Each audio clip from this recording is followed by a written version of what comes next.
alvi zangai Christu sungak ngi tuzui utena te o tuni isim lungdam na lai siang tuina mate alian som lutum aneo khat panina kwana chang hi lai siang ro sunga topa Yesu ina ete bang honggenom hiam chi thu ilungai khom ding hi lai siang ro sunga topa Yesu ina gente na hat honggena to gente na ina khai chi vo pa thu hi khai chi vo pa thu tom no kharin e tak chang ina khai chi vo pa na khai chi vo to avo na mun akian na khai chi tung to ni na tua khai chi i ga te kilo na thu utena te itena khai chi khat pe ivo ai kele itu tak changin khai chi a hoi lo zuin le tua khai chi akian na leitang zuina aga kilo theisel kentena khai chi a hoi lo lungheng khat pe ivo kha itu kha ka le tua khai chi panina ga kilo khollo tama bangina tua khai chi hoi na pi in akian na leitang a hoi kele tua khai chi panina zong aga kilo lohi ai zong tu ni to pai zong gen gente na khai chi vo pai gente na sunga khai chi a hi le amai kamal khai chi manin za a hoi a hi bayam chi le keima kamalina langni a hiam nam sang to ki bang hi china Hebrew lai kha sunga anana ki gen tamana hi khai chi na a hoi hin sai ya a hi zongina akian na mun zuina aga akilo na thu to pana ungen nam ai zo Tuan to khai chi te pang mun te akia hiam to pai zu gen na tung ton ya enni ama sa penina lam ge ya kia hi chi lam ge ya kia in to lam ge akia te vasa te na ong neo hi chi to mena apo khiri na ngon om lo por kha te tak chang ina suang tung leilaka tu hi chi to te le lo tak chang ina leisa loi manina tom khat ong po kha hangina sel kha zo lo ina hang kha zo no lo hi chi por kha tele lo dak cheng na lingla kiak laka tuina akhan khang no phangina to ling te to kiak te na de pai man na hang khe the lo pal khe the lo ina aga kilo lo hi atom na tua hai chi na le hoi na kia ina to leo na kia khai chin ong khang ina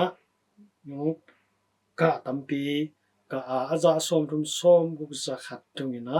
ka hi china to pai sun ge ni tamenina hi khai chi vo pai khai chi vo pen a khai chi hangin hilo zoina akian na mun akian na leitang zuina aga kilo na thu hi tamena again sama bangin hi khai chi na banghiam chi tak chan to pa kamal hi to khai chi atut na munina eite hi to atut na mun suina itena ka aga ri te hi tamana eite sunga leitangina lehoi hi hiam to pa kamal ong lu tak changina apal khe sak zo a khang khe sak zo le hoi te hiam chi tunina ete khatcher ilungai ki di ki sital ki di na ide hi tamanu te na te i khai chi atu ki tak changin to khai chi ap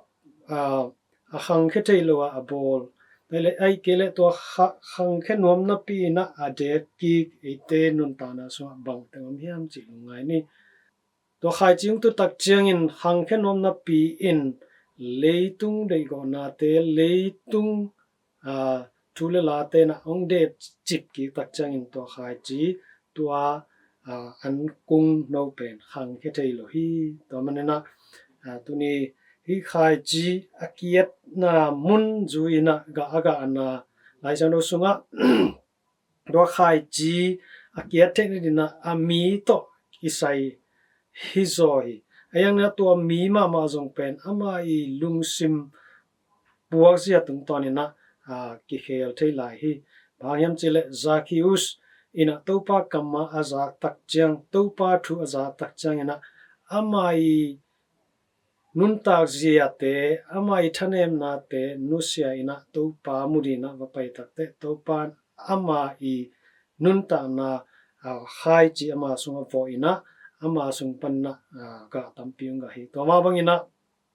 mati uzung to bang maina amai om na muna siarungin omina amai nunta na le passion kam akiat the ni le amai sunga om le na le hoi ahi lo lam ki theya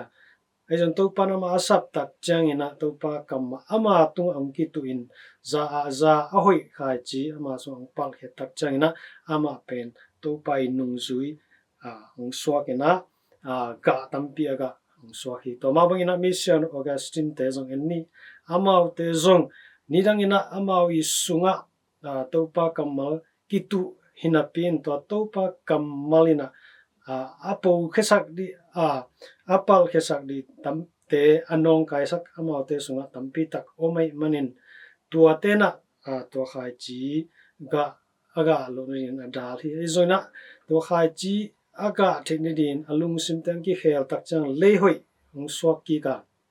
to le hoi na akitu khai chi na ong khang kya ong pal khia ina pol pi ri na amon huai pasien ri na anun ta nan khem to apekhya mi siang do Augustine ong swak ai hi to man na tu ni utenaw te iten so to pai kamal za a hui khai chi ite so ong ki tu hina ai zung in tong ki tu khai chi na ite lung tang po lung sim po le zuina aga ri hi lam ki phokin ga tampi aga thei le hoi iso anadi na tunina thakin an cham kiat ni china gi han thon he